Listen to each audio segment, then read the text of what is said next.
नमस्कार, आप देख रहे हैं सुदर्शन न्यूज। मैं हूं आपके साथ ज्योति यादव। चलिए बुलेटिन की शुरुआत करेंगे इस वक्त की बड़ी और अहम जानकारी के साथ। सीएम धामी की कुमाऊं वासियों को नई ट्रेन की सौगात दी गई है। 21 अक्टूबर को नई ट्रेन सेवा को दिखाएंगे हरी झंडी और सुबह 7:45 पर लालकुआ रेलवे स्टेशन से शुभारंभ होगा, जहां लालकुआ से मुंबई के लिए ट्रेन को इसकी शुरुआत होगी। तो देखिए, पीएम मोदी रेल मंत्री के प्रयासों से संचालित हो रही है। बाहरी राज्यों से उत्तराखंड में पर्यटन को बढ़ावा मिलेगा। पर्वतीय क्षेत्र के लोगों को मिलेगी लंबी दूरी की ट्रेन और मुंबई में रहने वाले प्रवासी उत्तराखंडियों का होगा फायदा। मुख्यमंत्री पुष्कर सिंह धामी के द्वारा ये बातें कही गई हैं। तो देखिए, लालकुआ से ये बड़ी जानकारी, जहां मुख्यमंत्री पुष्कर सिंह धामी की कुमाऊं वासियों को नई ट्रेन की सौगात दी गई है। 21 अक्टूबर को नई ट्रेन सेवा को हरी झंडी दिखाएंगे मुख्यमंत्री पुष्कर सिंह धामी, जहां सुबह 7:45 पर लालकुआ रेलवे स्टेशन से शुभारंभ होगा और लालकुआ से मुंबई के लिए ट्रेन जो है इसकी शुरुआत होगी। तो कुमाऊं मंडल से मुंबई के लिए नई ट्रेन सेवा का शुभारंभ किया जाएगा, जहां पूर्व केंद्रीय रक्षा राज्य मंत्री अजय भट्ट ने जानकारी दी है। मुख्यमंत्री पुष्कर सिंह धामी की कुमाऊं वासियों को नई ट्रेन की सौगात, जहां 21 अक्टूबर को नई ट्रेन सेवा को दिखाएंगे हरी झंडी। तो देखिए, पूर्व केंद्रीय रक्षा राज्य मंत्री और नैनीताल उधम सिंह नगर संसदीय क्षेत्र से सांसद अजय भट्ट ने जानकारी देते हुए बताया कि 21 अक्टूबर को लालकुआ से मुंबई के लिए शुरू होने वाली नई ट्रेन सेवा को मुख्यमंत्री पुष्कर सिंह धामी हरी झंडी दिखाकर रवाना करेंगे। वहीं सांसद अजय भट्ट ने बताया कि कुमाऊं वासियों के लिए नई ट्रेन की सौगात देने के लिए प्रधानमंत्री नरेंद्र मोदी के आशीर्वाद और केंद्रीय रेल मंत्री अश्विनी वैष्णव के प्रयासों के बाद कुमाऊं मंडल से मुंबई के लिए एक और नई ट्रेन सेवा संचालित हो रही है, जिसका शुभारंभ 21 अक्टूबर को सुबह 7:45 पर लालकुआ रेलवे स्टेशन से किया जाएगा। सांसद ने बताया कि उनकी दूरभाष पर केंद्रीय रेल मंत्री और मुख्यमंत्री धामी से बातचीत हुई है, जिस पर 21 अक्टूबर को मुख्यमंत्री लालकुआ पहुंचकर मुंबई के लिए संचालित होने वाली नई ट्रेन सेवा को हरी झंडी दिखाकर रवाना करेंगे। उन्होंने कहा कि इस ट्रेन से न सिर्फ बाहरी राज्यों से उत्तराखंड में पर्यटक आएगा, बल्कि उत्तराखंड के पर्वतीय क्षेत्र के लोगों को लंबी दूरी के लिए ट्रेन मिलेगी और मुंबई में रहने वाले प्रवासी उत्तराखंडियों को भी फायदा मिलेगा।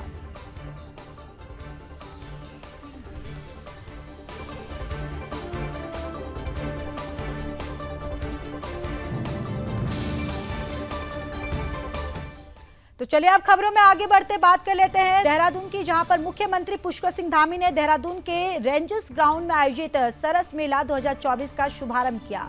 इस अवसर पर मुख्यमंत्री ने महिलाओं से बातचीत कर उन्हें उत्पादों के बारे में जानकारी ली। मुख्यमंत्री ने महिलाओं से निर्मित उत्पादों की सराहना की, साथ ही खरीदारी भी की है। मुख्यमंत्री ने कहा, इन मेलों के माध्यम से स्थानीय उत्पादों को प्रदर्शित करने का मंच जो है वो प्राप्त होता है। साथ ही यह मेला देश भर में महिला सशक्तिकरण का प्रतीक है।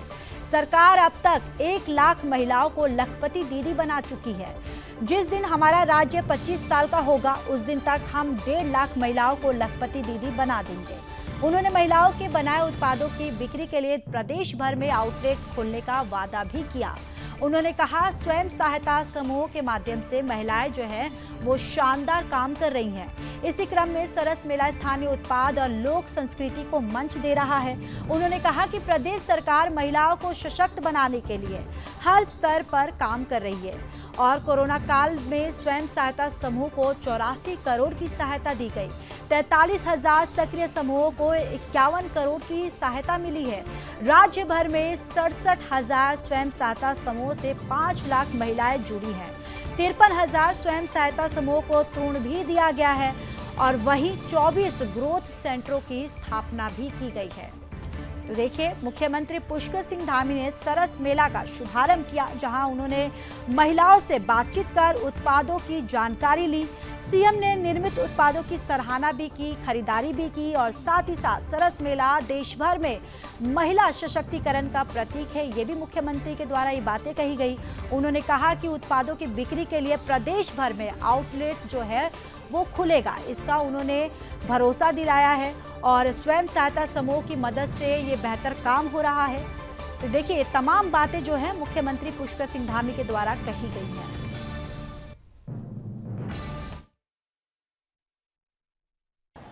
जिनके निमित्त ये सरस मेले आयोजित होते हैं, ऐसी हमारी सभी स्वयं सहायता समूह से आई हुई सभी हमारी मातृशक्ति, हमारी बहनें और विभिन्न प्रदेशों से और जिलों से आए हुए सभी हमारे प्रतिनिधिगण, जिनके बारे में घोषक जी ने बताया कि अनेक प्रदेशों से लोग इस सरस मेले में प्रतिभाग कर रहे हैं।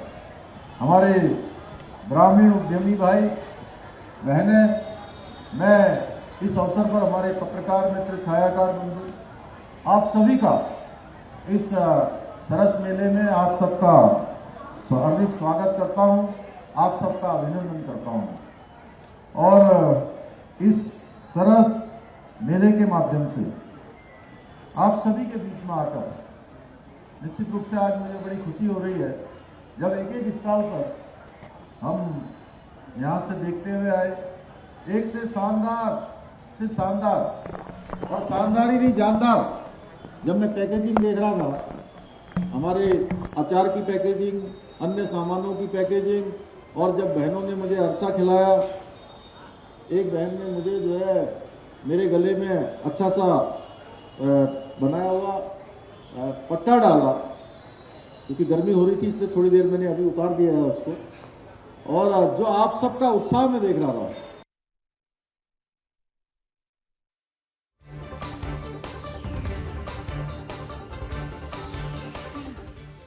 तो चलिए अब आगे बढ़ते हैं। 5 सूत्रीय मांगों को लेकर आने वाली 24 अक्टूबर को यूकेडी तांडव रैली करने जा रही है। इस दौरान यूकेडी सीएम आवास का घेराव भी करेगी।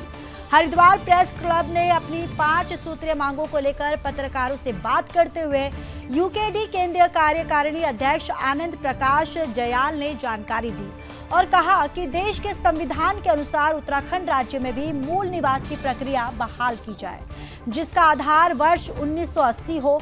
अब तक जारी स्थायी निवास प्रमाण जो है वो पत्रों की समीक्षा हो और उत्तराखंड राज्य की परिधि में निवास करने वाले सभी नागरिकों पर यह व्यवस्था लागू हो। उन्होंने आगे कहा कि देश की सभी हिमालयी राज्यों की तरह उत्तराखंड राज्य में भी अनुच्छेद 371 की विशेष व्यवस्था के सख्त भू कानून लागू हो।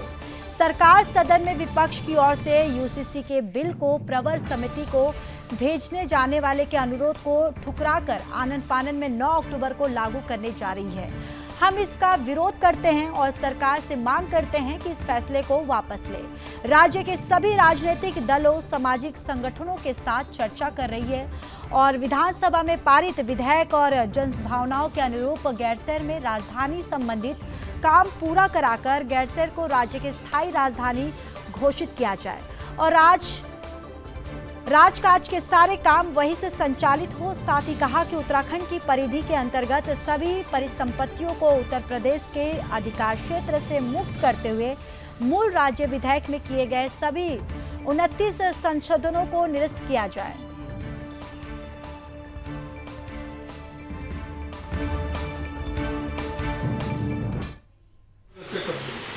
और हमको बार बार मैदान पहाड़ में लड़ा। तो इस हमारी रैली, क्योंकि इससे पहले हम बार बार कई रैलियां कर चुके हैं और बड़े उससे कि भाई धरने भी दिए, ज्ञापन भी दिए, हमने भूख हड़तालें भी करी, लेकिन अब हम ये महसूस कर रहे हैं कि वहाँ देवभूमि में तो निश्चित रूप से हमारे भगवान शिव भी कुपित है, शिव नगरी है और जगह जगह जो हर साल बादल फट रहे हैं, नदियों में बाढ़ें आ रही हैं, तमाम लोग रहे हैं, तो हम ये मानते हैं कि अब शिव जी भी कुपित है। तो हम शिव जी का अपने को प्रतीक मानते हुए इस रैली का नाम हमने तांडव रैली रखा है और इसमें हमारे 5 जरूरी बिंदु हैं। पहला तो देश का एक कानून है, तो मूल निवास अगर पूरे देश में, तो हमारे यहाँ क्यों नहीं लागू है? तो हमारे यहाँ की उसकी कट ऑफ डेट जो वर्ष 1950 रखते हुए उत्तराखंड में चाहे मैदानी क्षेत्र है चाहे पर्वतीय क्षेत्र है, हम तमाम जो कि यहाँ के नागरिक हैं उन पर मूल निवास लागू किया जाए। दूसरा, देश के सभी की राज्यों में, पर्वतीय राज्यों में जो हिमालयन स्टेट्स हैं, नॉर्थ ईस्ट में, गुजरात में है, वहाँ पे है, महाराष्ट्र में है, आंध्र प्रदेश में, वहाँ अनुच्छेद 371 है, जिसके अंदर हर राज्य को अपना कानून बनाने का अधिकार होता है। हम भी कह रहे हैं कि हमको भी अधिकार दिया जाए हम भी नॉर्थ ईस्ट के उत्तराखंड के राज्य हैं, सीमांत राज्य हैं, तो हमको अनुच्छेद 371 के अंदर अपने राज्य की ज़मीनों को बचाने के लिए एक सख्त भू कानून बनाने का केंद्र सरकार अनुमति दिए। संसाधन थे वो आज भी उत्तर प्रदेश के पास है, चाहे वो जलविद्युत परियोजना हो, चाहे आवास विकास के हो, चाहे कई चीज़ें हैं, नदियाँ हैं, तमाम चीज़ उत्तर प्रदेश के कब्जे में। और हमको बार बार मैदान पहाड़ में लड़ा। तो इस आह्वान के साथ कि हम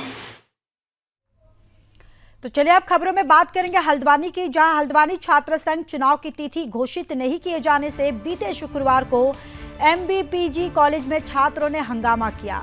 नाराज 3 छात्र नेता प्राचार्य कक्ष के छत पे हाथ में ज्वलनशील पदार्थ लेकर चढ़ गए। छात्रों ने प्राचार्य कक्ष में हंगामा कर दिया। पुलिस ने छत पर जाकर छात्रों को समझाया, पर अभी भी छात्रों का हंगामा जारी है। छात्र संघ चुनाव से पहले हर साल MBPG कॉलेज हुड़दंगियों का गढ़ बन जाता है, लिहाजा चुनाव से पहले छात्र नेता छात्रों के बीच अपनी पैठ बनाने और छात्रों की मांगों को मनवाने के साथ ही कॉलेज प्रशासन पर दबाव बनाते हैं।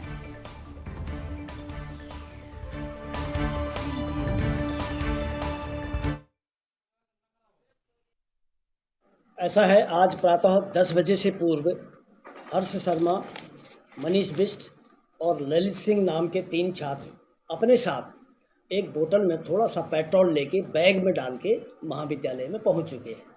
जबकि प्राचार्य कक्ष के ऊपर जो छत है उसमें हमने पहले ही LIU और पुलिस प्रशासन की सूचना के अकॉर्डिंग ताला लगा दिया था। इन्होंने ताला तोड़ा और वहां पर अपना ताला जड़ दिया और ये छत में चढ़ गई।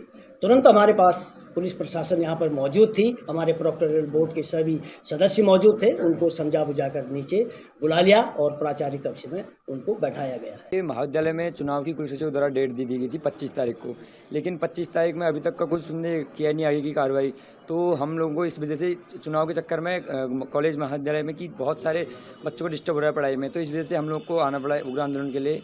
तो यही कारण था कि हमें उग्र आंदोलन करना पड़ा था कि हमें 10 तारीख को जो है महाविद्यालय को जो है कुल सचिव द्वारा एक लेटर दिया था गया था कि इसमें 25 अक्टूबर को चुनाव होने थे, परंतु कुलपति द्वारा और यूनिवर्सिटी द्वारा ना ही हमारे कॉलेज द्वारा अभी तक कोई भी अधिसूचना जारी नहीं हुई है। हमें एक झूठा आश्वासन दिया था, क्योंकि देखिए आज हम इसलिए आंदोलन करा क्योंकि देखिए हमारे चुनाव के कारण महाविद्यालय में जो है कक्षाएं निरंतर नहीं लग पा रही हैं और छात्र छात्राओं को पढ़ाई में दिक्कत हो रही है ना, और इसलिए हम लोगों ने आज उग्र आंदोलन करा कि जो हमारे महाविद्यालय में छात्र छात्राओं को दिक्कत ना हो और चुनाव की डेट तुरंत बहाल करी जाए, जिससे जो है पढ़ाई में जो व्यवस्था हो तुरंत हमारे महाविद्यालय की पुनः शुरू की जाए और अच्छे से हमारे छात्र छात्राओं की कक्षाएं निरंतर रूप से संचालित हो। कुल सचिव द्वारा हमारे जो छात्र नेता थे, हमारे जितने भी छात्र संघ के भाई थे, उन्होंने भूख हड़ताल करी थी। उसके बाद कुल सचिव द्वारा जब हमारे क्या कहते हैं जो भी भूख हड़ताल में भाई लोग बैठे थे उन्हें हॉस्पिटलाइज हो गए। उसके बाद कुल सचिव द्वारा जी ने एक 10 तारीख को एक पत्र जारी किया जिसमें लिखा था कि 25 तारीख को चुनाव करवा दिए जाएंगे।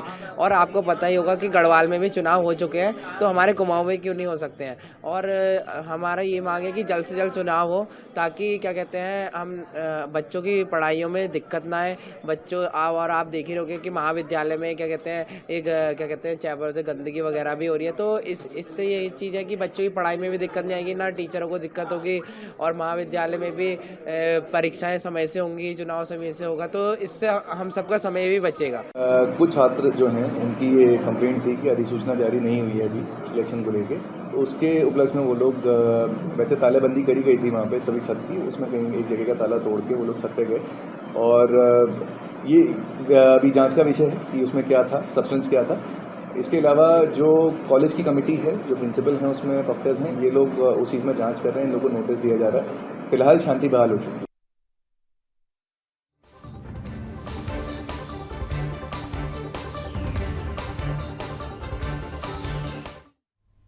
तो चलिए अब बात पौड़ी की कर लेते हैं। पौड़ी जिले वरिष्ठ पुलिस अधीक्षक लोकेश्वर सिंह ने सितंबर महीने की मासिक अपराध गोष्ठी का पुलिस लाइन पौड़ी में आयोजन किया।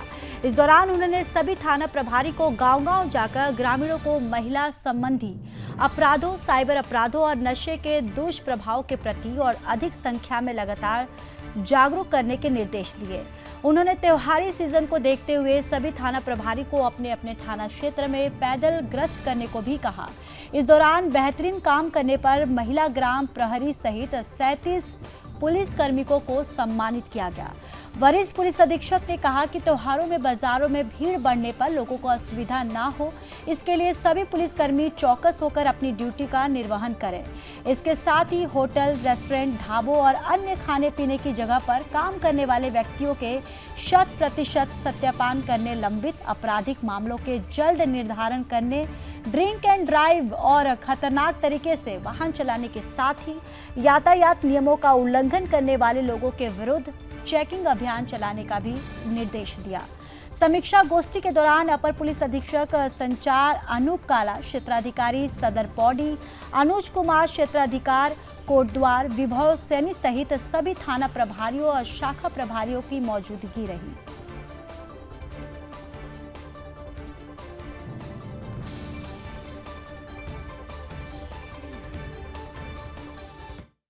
की गई थी, जिसमें जनपद में पूरे माह में जितना भी अपराध हुआ उसकी समीक्षा की गई। जो अपराध हमारा पेंडिंग है उसकी समीक्षा की गई। इसके साथ साथ क्योंकि त्यौहार का सीज़न है, उसके मद्देनज़र रखते हुए क्या हमारे को इंतज़ाम करने हैं अगले माह तक, उसकी भी इसमें इंस्ट्रक्शंस दी गई है। और जिन कर्मचारियों अधिकारियों के द्वारा अच्छे उत्तम कार्य किए गए हैं उनको भी सम्मानित किया गया है। पौड़ी जिले में बीते 2 सालों में त्रैमासिक बैठक न होने से नाराज जिला पंचायत सदस्यों का तीसरे दिन भी जिला पंचायत कार्यालय के सामने धरना प्रदर्शन जारी रहा। आक्रोशित सदस्यों ने विरोध स्वरूप अपना मुंडन करवाया। उन्होंने कहा त्रैमासिक बैठक न होने के कारण वो क्षेत्र की समस्याओं को सदन के सामने नहीं रख पा रहे हैं, जिसके कारण विकास कार्य अवरुद्ध हो रहा है। वहीं क्षेत्र में किए गए कार्यों का भुगतान भी न होने का आरोप लगाते हुए जिला पंचायत सदस्यों ने कहा यदि जल्द उनकी 6 सूत्रीय मांगों पर कार्रवाई नहीं हुई तो आक्रोशित जिला पंचायत सदस्य उग्र आंदोलन के लिए मजबूर होंगे। उन्होंने जिला पंचायत विभाग में राज्य सरकार से मिले बजट को व्यय करने में वित्तीय अनियमितता और भ्रष्टाचार होने का आरोप लगाते हुए जल्द मामले की जांच और दोषियों पर कार्रवाई की इस दौरान मांग उठाई है। इस मौके पर जिला पंचायत सदस्य सीमा सजवाण, कुलभूषण, कुलदीप सिंह, गौरव राउत, वीरेंद्र सिंह आदि धरना प्रदर्शन में शामिल रहे।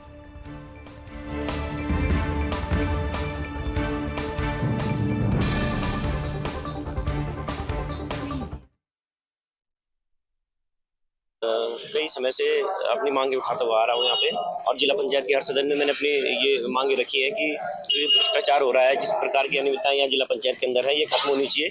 इसको लेकर हम कई बार आंदोलन भी कर चुके हैं, धरना प्रदर्शन कर चुके हैं, और आज बड़ा सौभाग्य ये है कि आज 11-12 लोग जो सदस्य हैं जिला पंचायत सदस्य वो मेरे साथ में हैं, और हम सब लोग शामिल होकर आज इस आंदोलन को कर रहे हैं। और जो हमारी मुख्य मांगे थी, एक तो ये त्रैमासिक बैठक जो होती थी वो बहुत लंबे समय से हुई नहीं, जिसमें कि बजट की स्वीकृति होती थी, सबको बताया जाता था कि किस प्रकार से हम लोग अपने क्षेत्रों में कार्य करेंगे, लेकिन बहुत समय से वो सारी चीजें धीमी पड़ी हुई हैं। जिला पंचायत बोर्ड ही जब नकारा है, यहाँ पे जितने भी हमारे एएमई हैं, ये हमारे अध्यक्ष जी हैं, सबके सब भ्रष्ट लोगों के लिए ही भ्रष्ट लोगों की यहाँ पेमेंटें हो रही हैं। किसी भी जेन्युइन आदमी की यहाँ पेमेंटें नहीं हो रही हैं।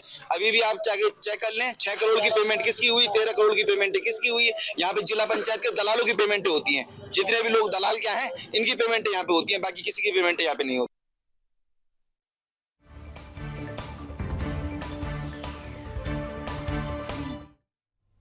तो चलिए खबरों में अब आगे बढ़ते हैं, मसूरी की बात कर लेते हैं। मसूरी वन विभाग के तत्वावधान में वन मंत्री सुबोध उनियाल और धनौल्टी विधायक प्रीतम सिंह पवार ने विनोग हिल वन्य जीव विहार में 3 दिवसीय 8वां उत्तराखंड बर्ड फेस्टिवल का आयोजन किया। केंद्रीय विद्यालय के छात्र छात्राओं ने सांस्कृतिक कार्यक्रम किए गए। इस अवसर पर देश के कई प्रांतों से बर्ड विशेषज्ञों के साथ ही कई स्कूलों के छात्र छात्राओं ने भाग लिया। आपको ये भी बताते चले कि 3 दिवसीय इस कार्यक्रम में देश से लगभग 250 पक्षी प्रेमी और पक्षी विशेषज्ञ शामिल हुए। कई प्रजातियों के पक्षियों के बारे में जानकारी हासिल की गई। बर्ड फेस्टिवल के पर्यटन की दृष्टि से बहुत महत्वपूर्ण माना जा रहा है। मसूरी वन प्रभाग पहुंचे वन मंत्री सुबोध उनियाल ने मसूरी वन प्रभाग कार्यालय प्रांगण में जिंको बाइलोबा के पौधे को आरोपित किया। इस वृक्ष की आयु सैकड़ों वर्ष होती है और यह पर्यावरण को संरक्षित करता है। इस अवसर पर वन मंत्री सुबोध उनियाल ने कहा कि पहली बार पहाड़ी क्षेत्र में बर्ड फेस्टिवल आयोजित किया जा रहा है। पूरे देश में लगभग 1300 प्रजाति के पक्षी हैं, जिनमें से 729 उत्तराखंड में पाए जाते हैं, जो पूरे देश में कहीं नहीं है। वर्तमान में पूरे विश्व में बर्ड वॉचर की संख्या बढ़ रही है। उन्होंने बताया कि अमेरिका में हुए हर 5वां व्यक्ति, इंग्लैंड में हर 3रा व्यक्ति बर्ड वॉचर है। इससे पूरे विश्व में करोड़ों रुपए की आय हो रही है। इससे जहां नौजवानों रोजगार को बढ़ावा मिलेगा, वहीं पर्यटन के क्षेत्र में भी मील का पत्थर साबित होगा। मसूरी में संपत्तियों का सीमांकन लगभग पूरा किया जा चुका है, कुछ बाकी है। एनओसी में वन विभाग जांच कराएगा। अगर मानकों का उल्लंघन होगा तो कार्रवाई की जाएगी।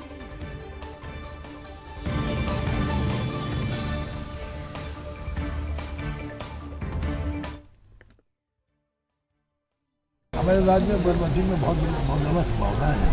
पूरे देश में जहां हमारे 140 करोड़ का देश है, 13,000 के आसपास ये प्रजातियाँ हैं पक्षियों की, उसमें तो 729 प्रजातियाँ केवल उत्तराखंड है।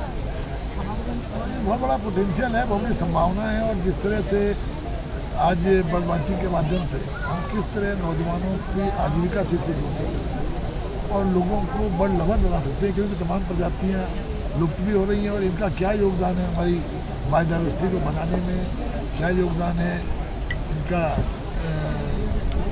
पक्षियों का हमारे जीवन में, उससे लोगों को जानकारी भी मिले और लोग जहाँ एक और बर्ड लवर बने, वहाँ दूसरी ओर मैंने आपसे कहा कि किस तरह नए नए बर्ड वॉचिंग डेस्टिनेशन बनाकर लोगों की आजीविका से हम पहले जोड़ सकते हैं, क्योंकि 15 से ज़्यादा बर्ड वॉचिंग डेस्टिनेशन हमारे राज्य में है। और इस पर तमाम बच्चे की जो उनके गाइड्स हैं, उन्होंने गाइड्स के रूप में अपना आजीविका को चलाने के साथ साथ इसको इस्टेब्लिश करने में ऐसे डेस्टिनेशन को उनका भी बहुत बड़ा योगदान है। उत्तराखंड में यूसीसी की नियमावली का ड्राफ्ट तैयार हो गया है। नियमावली का ड्राफ्ट बनाने वाली समिति के अध्यक्ष पूर्व मुख्य सचिव शत्रुघ्न सिंह ने मुख्यमंत्री पुष्कर सिंह धामी को आज सचिवालय में ये ड्राफ्ट सौंपा है।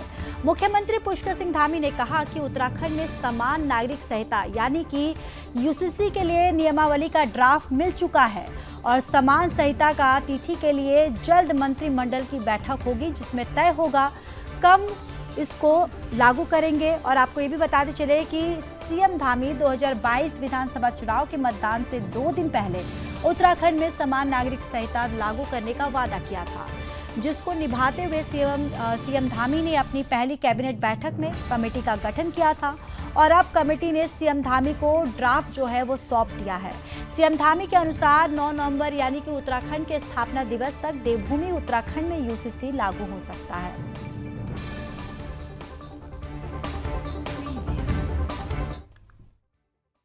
में ही कहा है कि ये किसी के भी खिलाफ नहीं है, किसी को टारगेट करके नहीं लाया गया है और ये सबकी समानता के लिए है। और जब हम विशेष जब हम ड्राफ्ट बनाने वाली कमेटी का हम गठन कर रहे थे, उस समय भी मैंने कहा था कि चूंकि आपने भी वो प्रश्न, देखिए ये देवभूमि उत्तराखंड है और यहाँ 4 धाम है। हर स्थान पर देव स्थान है। ये सैनिक बाहुल्य हमारा प्रदेश है। देवभूमि के साथ साथ वीरभूमि भी है। प्रत्येक परिवार से कोई न कोई देश की सीमाओं पर देश की रक्षा के लिए इस उत्तराखंड के प्रत्येक परिवार से अपना योगदान दे रहा है। 2 अंतर्राष्ट्रीय सीमाओं से लगा हुआ है और हमने पहले ही कहा कि देवभूमि में हम सबके लिए एक समान कानून लाएंगे। कोई किसी पंथ का होगा, किसी वर्ग का होगा, किसी भी समुदाय का होगा और उसके लिए हमको देवभूमि उत्तराखंड की देवतुल्य जनता ने अपना आशीर्वाद दिया, अपना समर्थन दिया, अपना मैंडेट दिया। तो देवभूमि की जनता ने ही कहा है हमसे। ड्राफ्ट के अंदर क्या लिखा है? उत्तराखंड के बुलेटिन में फिलहाल के लिए बस इतना ही। बाकी देश और दुनिया की तमाम बड़ी खबरों के लिए देखते रहिए सुदर्शन न्यूज। जय हिंद।